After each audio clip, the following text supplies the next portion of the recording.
विशेष हमें कथा का सार सुनाओ सूत महाराज।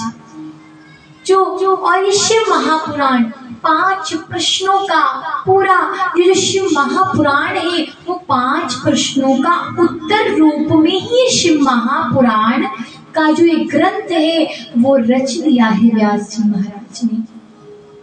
आप विचार करो, आज हमने बिना दुख का कारण जाने सुख की सुविधाओं को उपलब्ध कर लिया है।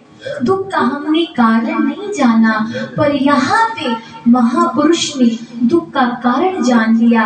व्यास जी महाराज ने दुख का कारण जान लिया है और उन्होंने रचना कर दी है शिव महापुराण। रचना कर दी है, इस ग्रंथ की नामाकरण कर दिया है। और पहला प्रश्न पूछा है सौनकादि ऋषियों ने। कल हमने कथा सुनी वात्सल नगर में, वो ब्राह्मण है बिंदु, उसकी पत्नी है चंचुला। अब आपने सुना आगे कि जो चंचुला है वो जो आदि शक्ति है उसकी सखी बन गई। तो सखी कैसे बनी? चंचुला तो सखी नहीं बन सकती। जो चंचल प्रवृत्ति है, जिसका मन चंचल है, वो कभी सखी नहीं बन सकता। वो अचला हो गई है।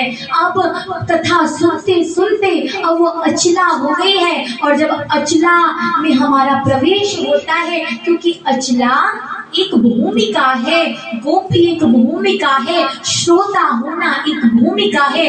आप सब जो बैठे हैं इसमें सब श्रोता नहीं है। श्रोता तो कोई 1-2 है जो कथा की, जो श्रोता की भूमिका में उतर चुका है।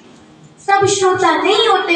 हजारों पंडाल, बड़े बड़े पंडाल लगते हैं, करोड़ों की संख्या में, हजारों की संख्या में श्रोता आते हैं, पर श्रोता तो कुछ ही होते हैं जो उस भूमिका में उतर जाते हैं, जिसको कुछ मतलब नहीं है, जिसको ना खामी ना कमी, उसे कुछ नहीं निकालना। उसे तो किसी भी प्रसंग से बस उसे शिव को प्राप्त कर लेना होता है, उसे कृष्ण को प्राप्त कर लेना होता है, उसे राम को प्राप्त कर लेना होता है। वो कथा में कमी नहीं निकालने आता, वो तो कथा को सुनने आता है, वो शिव को जानने आता है, उस परमात्मा की लीलाओं को सुनने आता है।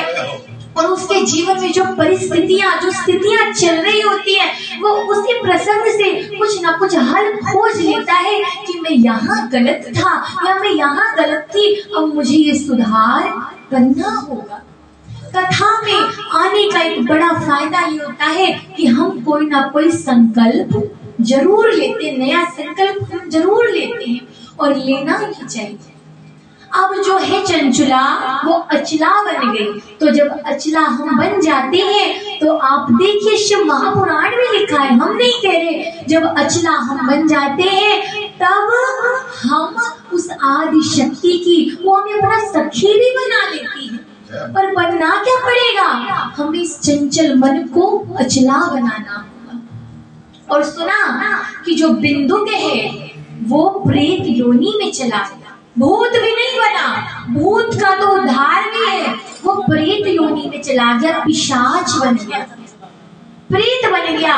भूत आपने सुना होगा, भूत भावन। शिव को क्या कहते हैं? भूत भावन। भूत वो होता है जो भूत की व्यवस्था, जो वस्तुओं को चाहता है, जो नश्वर है, वो उसी को भोगना चाहता है, उसी को भूत कहते हैं।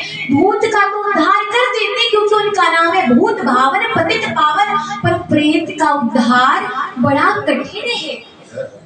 1000 वर्षों तक, करोड़ों वर्षों तक वो पानी के लिए तड़प रहा है, बिंदु तरस रहा है।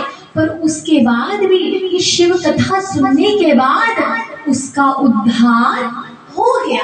वर्णन है कि जब प्रेत योनि में कोई जीवात्मा जाती है तो जितना हम जगाई होता है कि सामने वस्तु है पर वो उसको खा नहीं सकता, उसको अपने हाथों से उठा नहीं सकता। इसलिए कहते हैं संतजन कि जब आप कुछ भोजन बनाएं तो उसको ढक दें, क्योंकि हमें प्रेत नहीं दिखते, पर कई बार जो प्रेत होता है उसका मन पसंद कुछ बना होता है, क्योंकि कई हजारों वर्षों तक उसने वही सब भोगा है। तो जब वस्तु खुली रहती है तो हमें तो लगता है वो झूठा नहीं हुआ, पर प्रेत ने अपनी जान में तो उसको झूठा कर दिया होता है, उसको चख लिया होता है। इसलिए भोजन को बनाने के बाद हमेशा ढक देना चाहिए।